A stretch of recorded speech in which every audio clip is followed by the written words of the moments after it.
ಎಲ್ಲರಿಗೂ ಸ್ವಾಗತ ನಮ್ಮ ಚಾನಲ್ಗೆ.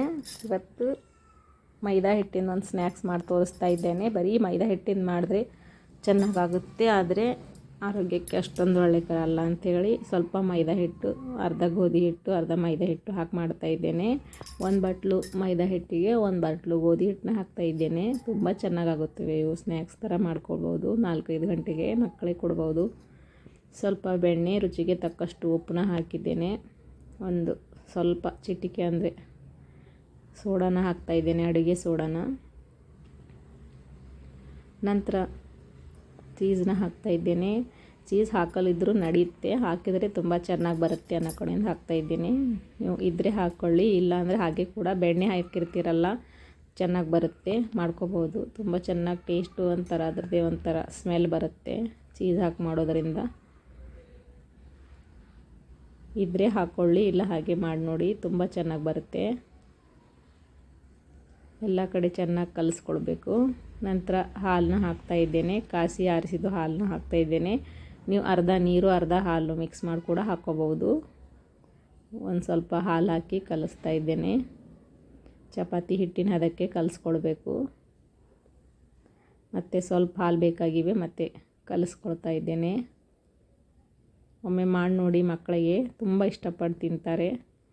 ತುಂಬ ಚೆನ್ನಾಗಾಗುತ್ತೆ. ಮಕ್ಕಳು ದೊಡ್ಡವರು ಎಲ್ಲರೂ ತಿನ್ಬೋದು. ಈ ಥರ ಚಪಾತಿ ಹಿಟ್ಟಿನ ಹದ ಥರ ಮಾಡ್ಕೊಳ್ಳಿ.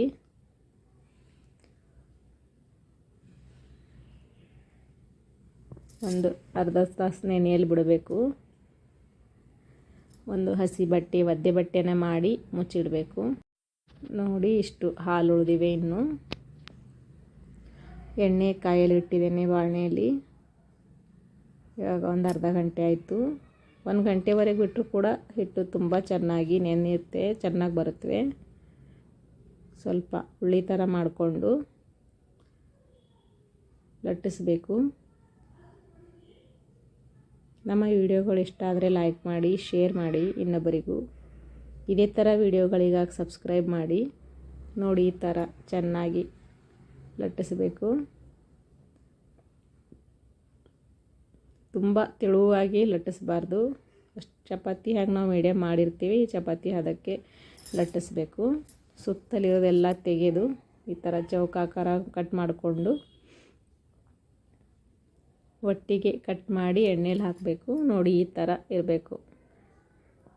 ನೀವು ಸೈಜ್ ಎಷ್ಟು ಬೇಕೋ ಅಷ್ಟು ಚಿಕ್ಕದು ದೊಡ್ಡ ಸೈಜು ಕಟ್ ಮಾಡ್ಕೊಳ್ಳಿ. ಬಿಸ್ಕಿಟ್ ಥರ ಟೇಸ್ಟ್ ಬರುತ್ತೆ ಇವು. ಖಾರ ಬಿಸ್ಕಿಟ್ ಥರ ತುಂಬ ಟೇಸ್ಟ್ ಬರುತ್ತೆ. ಈ ಥರ ಕಟ್ ಮಾಡಿಕೊಂಡು ಮತ್ತು ಚೌಕಾಕಾರವಾಗಿ ಕಟ್ ಮಾಡ್ಕೊಳ್ಬೇಕು. ನಿಮಗೆ ನೀವು ಡೈಮಂಡ್ ಶೇಪ್ ಬೇಕಾದರೂ ಮಾಡ್ಕೊಳ್ಬೋದು. ನಿಮಗೆ ಯಾವ ಥರ ಬೇಕು, ರೌಂಡ್ ಆಗಬೇಕಾದ್ರೆ ರೌಂಡಾಗಿನೂ ಕಟ್ ಮಾಡ್ಕೊಳ್ಬೋದು.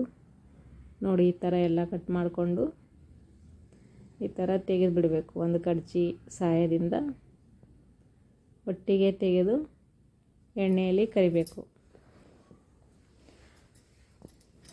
ನೋಡಿ, ಈ ಥರ ಚಿಕ್ಕ ಚಿಕ್ಕದಾಗಿ ಮಾಡ್ಕೊಂಡಿದ್ದೇನೆ. ನೀವು ಸೈಜ್ ದೊಡ್ಡದು ಚಿಕ್ಕದು ಬೇಕಾದ ಸೈಜ್ ಮಾಡ್ಕೊಳ್ಳಿ. ಇವಾಗ ಎಣ್ಣೆ ಕಾಯ್ದಿದೆ, ಎಣ್ಣೆಯಲ್ಲಿ ಹಾಕ್ತಾಯಿದ್ದೇನೆ.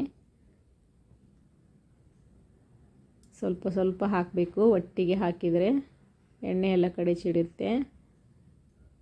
ಸಣ್ಣ ಉರಿಯಲ್ಲಿ ಕರಿಬೇಕು. ಸ್ವಲ್ಪ ಬ್ರೌನ್ ಬಣ್ಣ ಬರೋವರೆಗೂ ಕರಿದ್ರೆ ಚೆನ್ನಾಗಾಗುತ್ತೆ. ನಿಮಗೆ ತುಂಬ ಬ್ರೌನ್ ಬೇಡ, ಬಿಳಿದಾಗೆ ಇರಲಿ ಅಂದರೆ ಬೇಗನೆ ತೆಗಿಬೋದು. ನೋಡಿ, ಈ ಥರ ಒಂದು ಜಾರದಲ್ಲಿ ತೆಕ್ಕೊಂಡ್ರೆ ಎಣ್ಣೆ ಎಲ್ಲ ಜಾನ್ ಬರುತ್ತೆ. ನೋಡಿ, ಈ ಥರ ಆಗುತ್ತವೆ. ಮತ್ತೊಂದು ಸ್ವಲ್ಪ ಹಾಕಿದ್ದೇನೆ. ಒಂದು 2-3 ನಿಮಿಷದಲ್ಲಿ ಆಗುತ್ತವೆ ಇವು. ಎಣ್ಣೆ ತುಂಬ ಚೆನ್ನಾಗಿ ಕಾದಿದೆ. ತುಂಬ ತೆಳುವಾಗಿ ಮಾಡೋದ್ರಿಂದ ಬೇಗನೆ ಆಗುತ್ತೆ. ನೋಡಿ, ಈ ಥರ ಆಗಿವೆ. ಸ್ವಲ್ಪ ಕೆಂಪಗೆ ಕರೆದಿದ್ದೇನೆ ನಾನು. ನೋಡಿ, ಈ ಥರ ತುಂಬ ಚೆನ್ನಾಗಾಗುತ್ತೆ. ಟೇಸ್ಟು ತುಂಬ ಕ್ರಿಸ್ಪಿಯಾಗಿ ತುಂಬ ಚೆನ್ನಾಗಿ ಬರುತ್ತೆ, ಬಿಸ್ಕಿಟ್ ಥರ. ನೀವು ಕೂಡ ಒಮ್ಮೆ ಮಾಡಿ ನೋಡಿ, ತುಂಬ ಚೆನ್ನಾಗಿರುತ್ತೆ. ಇದಕ್ಕೆ ಸ್ವಲ್ಪ ಹಾಗೆ ಇಡ್ತಾಯಿದ್ದೇನೆ, ಸ್ವಲ್ಪ ಮಸಾಲೆ ಹಾಕ್ತಾಯಿದ್ದೇನೆ. ಸ್ವಲ್ಪ ತುಪ್ಪನ ಬಿಸಿ ಮಾಡಿ ಹಾಕಿದ್ದೇನೆ. ನಂತರ ಪುದೀನ ಒಣಗಿಸಿ ಪುಡಿ ಮಾಡಿರೋ ಪುದೀನ ಪುಡಿನ ಹಾಕ್ತಾಯಿದ್ದೇನೆ. ಪುದೀನ ಪೌಡ್ರು ರೆಡಿಮೇಡ್ ಕೂಡ ಸಿಗುತ್ತೆ. ಸ್ವಲ್ಪ ಜೀರಿಗೆ ಪುಡಿ,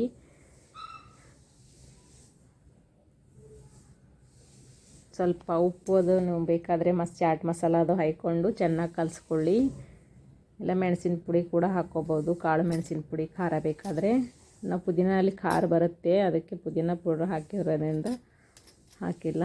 ನೋಡಿ ಇವು ಮಸಾಲೆದು ಮಾಡಿದ್ದು, ಇವು ಪ್ಲೇನಾಗಿ ಇಟ್ಟಿದ್ದೇನೆ.